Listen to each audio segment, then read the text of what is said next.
Hello and welcome to a brand new series that we're doing here on the Fairfield Youth channel. I'm calling this series What About? And it's our opportunity to delve into all sorts of issues, questions and hot topics. Today's topic was suggested by one of our young people and I'm hoping to continue that trend. So I'm opening up the comment section.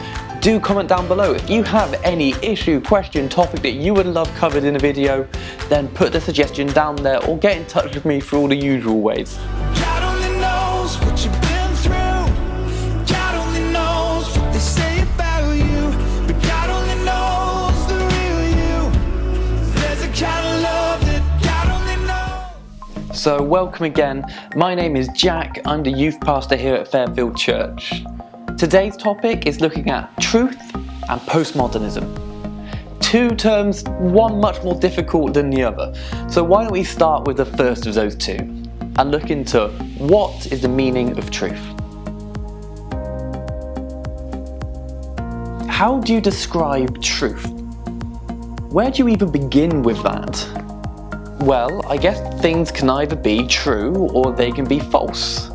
For example, this statement here is false, whereas this one is true. Now this works for some statements but not for others. This is because some things don't fit into the categories of subjective truth or falseness. This statement, for example, doesn't fit into that true or false system because it's an opinion. It's my opinion and I think it's correct, but you might not. It's subjective truth, and that's another important category that we're going to be looking at today. There used to be a time when everyone thought that all truth had to be ultimate and all falseness was ultimate too, that there was a meaning behind everything if you searched hard enough. Unfortunately, a brief look at history tells us that when we stick too strongly to that point of view and we back it up with violent means, then the world doesn't come out looking too good. It leads us into some of the darkest times in humanity's history. But that's an overview on what the truth is. Well, let's look at the second term, postmodernism. The 19th century philosopher Nietzsche had a famous quote. He says that God is dead. And he might not have known it at the time, but his works was the start of a movement called postmodernism. For postmodernist Michel Foucault, what Nietzsche said was the start of something. Not only did it apply to God, but the meaningless also applied to humanity. Humanity itself no longer had a definable meaning. This worldview says that there's no such thing as an ultimate truth to anything. There's no ultimate truth out there to find, there's no meaning to life. And it also tells us that we should be suspicious of people that say there is. Catchphrases you may be aware of with people with a postmodernistic view would be things like, I define myself, or that might be true for you, but it's not true for me. Another analogy of this would be that we're all like onions. At the centre of an onion is what it means to be human, and it's covered in layers of culture. Strip back all the different layers of the onion, all the different layers of culture, and at the end you have what it means to be human, but there's nothing there. So postmodernism is a worldview that rejects the idea of absolute truth and suggests that we all find our own purpose or meaning for life. And this is one of the most popular worldviews today, but it does have some flaws. The postmodern worldview tells us that there's no meaning out there for us to discover. And this embracement of the idea that Nietzsche had, that there's no fixed standard for morals or ethics, for me, it's quite worrying. I wonder what the world would look like when people just start setting their own standards. When you try to measure yourself against yourself, it's like trying to navigate through the wilderness, but instead of using a compass, you use yourself as magnetic north. You're bound to get lost along the way. You're not going to be able to find your way through the wilderness And if people are following you and looking to you for answers, then you're just going to get them lost too. When the world started to fully embrace the postmodern worldview, it left a vacuum in culture, centering around the idea of meaning or its lack of meaning. And this vacuum was filled by a particularly dangerous group. In fact, this group used Nietzsche's writings to justify their brutality. Nietzsche said that there would be strongmen, the masters, people who would be free to set their own standards and not be bound by any morals set by other people. They could commit murder, arson, or torture with what Nietzsche called joy in their hearts. In the end, the Nazis didn't need Nietzsche's approval. All they needed were his works that they could channel into the spirit of the age.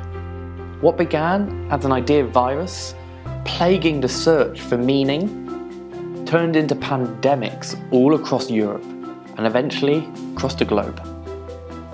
It would go on to annihilate Jews, Poles, Gypsies, disabled people, anyone that didn't fit into the Nazis' view of a master race. And it took a world war to stop them. Remember when I said that sticking to absolute truth caused some dark times in human history? Well, I guess not having absolute truth caused some as well. I think there's a lesson we can learn here besides what we're going through today, that perhaps it's not about our worldview that causes people to go into dark times, to cause death and destruction. Actually, maybe there's something darker in humanity. In Christianity, we call this sin. But that's a topic for a different video from today. So, do our lives have meaning? Is there a truth out there that we can discover a purpose for our lives? Or should we just abandon the search altogether? Or is there a higher purpose behind all life? Most people sense that life is something more than they're going through at that point. I remember the feeling well after I'd finished my university degree. I just studied geography at Swansea, and I thought I was going to be a teacher, apart from I knew there was something more than that I was made for. I could sense that feeling of not being fulfilled. And the postmodern worldview at the time was not helping me, because I felt unfulfilled, and it told me that I should try and find the fulfillment within myself. That just led into a downward spiral. But thankfully it also led me to Jesus. You see, when I came to God, I found that there was a purpose for my life. And I can testify to that. I feel like I have a purpose or meaning for life that God has given me. In comparison to all other worldviews, Jesus points to the deeper meaning of life in a way that stands out from all the others.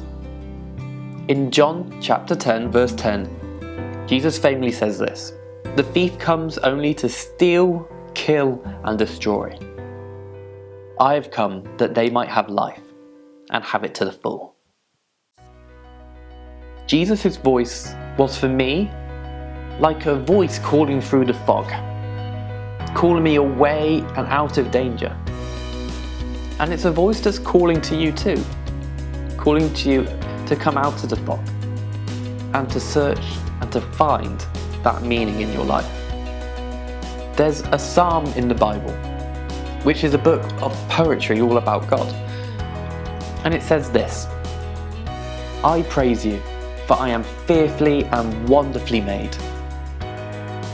Wonderful are your works. My soul knows it very well." There is a meaning out there to find. God has a purpose, a direction for your life. I can testify to that. And that purpose is good. You just have to respond to the call of Jesus. And now we come to the crux of this episode. What about truth? We've explored postmodernism, about whether or not there is a meaning or purpose out there for you to discover. But we should probably now go back to the title of this video and look at truth. is there such a thing as absolute truth? Statements like, it might be true for you but not for me, try to make us think that there isn't such a thing, that all truth is subjective. However, this is not the stance on truth that Jesus takes. Jesus explicitly states that there is ultimate and absolute truth out there to be found. And he couldn't have been any clearer about it. Of course there are some truths out there that are subjective. But about Jesus, he doesn't give you that option. In John 14, verse 6, Jesus says, I am the way, the truth, and the life. No one can come to the Father except through me. Jesus said that he is the only way for us to get to God. That sounds pretty absolute to me. He doesn't really leave us any wiggle room to have a subjective truth. Either Jesus is lying, or Jesus is the truth. Jesus doesn't leave very many options with these statements, and he leaves it with you to decide. And we all need to make a decision. Either you think he's lying, or maybe he's telling the truth. Jesus wants you to experience life with him. Because Jesus is the truth, the way to God. Jesus loves you. And no matter how bad you think you are, how unlovable you might feel, there's nothing you can do that can take you away from God's love. And that's why Jesus thought you were worth dying for. Now, I know that to be the truth. Jesus blows post-modernism out the water by showing that there is meaning for life. God does have a purpose for you. And he also answers the question about truth. Because Jesus says he is the truth and is the only way. It doesn't get more absolute than that. Of course, there are some things that are still grey and a matter of opinion. But I guess it's your opinion of Jesus that really matters. And that's my answer to the question, what about truth? Thank you to Jeff Myers for his book, The Secret Battle of Ideas About God. He doesn't know I've been using it, but it is an amazing source of information for this video. If you would like to find out more, knock on my office door, or you can find it online. Have a good week. Bye bye.